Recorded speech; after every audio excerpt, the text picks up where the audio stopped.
Hi, my name is Emma Cooney and I'm currently in Year 12. During my final few months at CHAC, as the question of my future looms, I've turned to the highlights of my experience to try and work out my passions and strengths. Looking back, so many of my memories, best friends and skills are a result of the countless extracurriculars offered through the Gifted and Enterprise program. Back when I was a wide-eyed grade 7, these activities made it easy for me to find my place in the school. For the first few years, I competed in public speaking, debating, OptiMinds and math team challenges, all of which grew my confidence and communication skills. My highlights of these, changing my ideas and perspectives, was the Da Vinci Decathlon.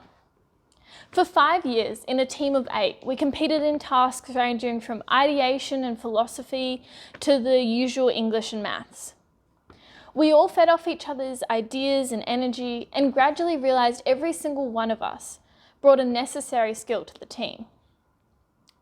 The challenges taught us things that we could never have learnt in a classroom, and we learnt to think differently and realise the value of creativity and critical thinking over book smarts. In grade 9, we successfully made it through to the Nationals.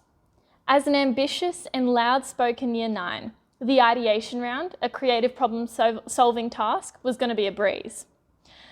But Miss Mossman stripped back everything that I thought I knew about teamwork, which was, at the time, getting everyone else to agree with my own ideas.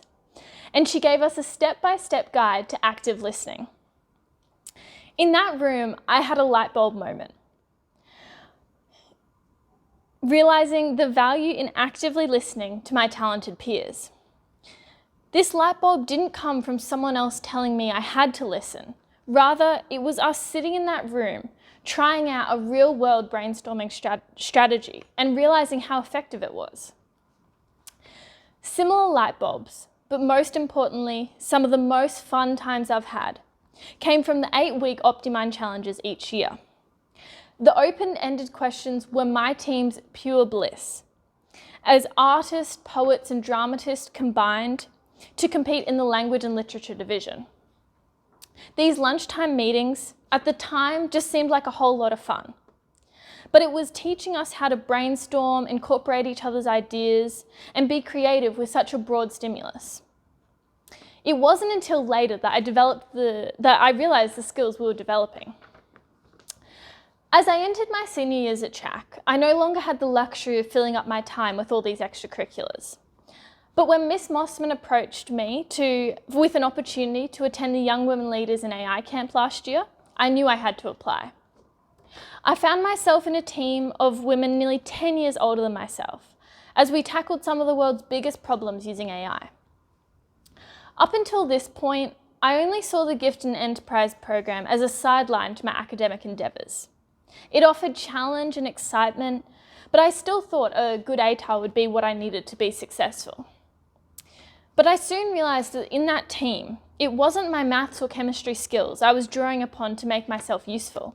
It was the lesson of teamwork that Miss Mossman had taught us, and the critical thinking and creativity that I had gained from OptiMinds. These skills resulted in me being named a Young Women Leader in AI Ambassador, and being awarded a bursary from Deloitte to promote AI to other students. In Term 2, during the middle of COVID home learning, I used this money and my newfound industry connections to organise a webinar on AI for high school students. This experience alone taught me so much about adaptability and working with industry professionals. The school not only supported me, but in my opinion, most valuably, gave me room to fail along the way. I'm now in the process of organising my second webinar for the end of Term 3, which will have a focus on the technical side of AI. Being just a few months off graduating, the teachings I received from the Gifted and Enterprise program and CHAC's faith in me has allowed me to find my way in the real world, knowing that I've always had a safety net. Thank you.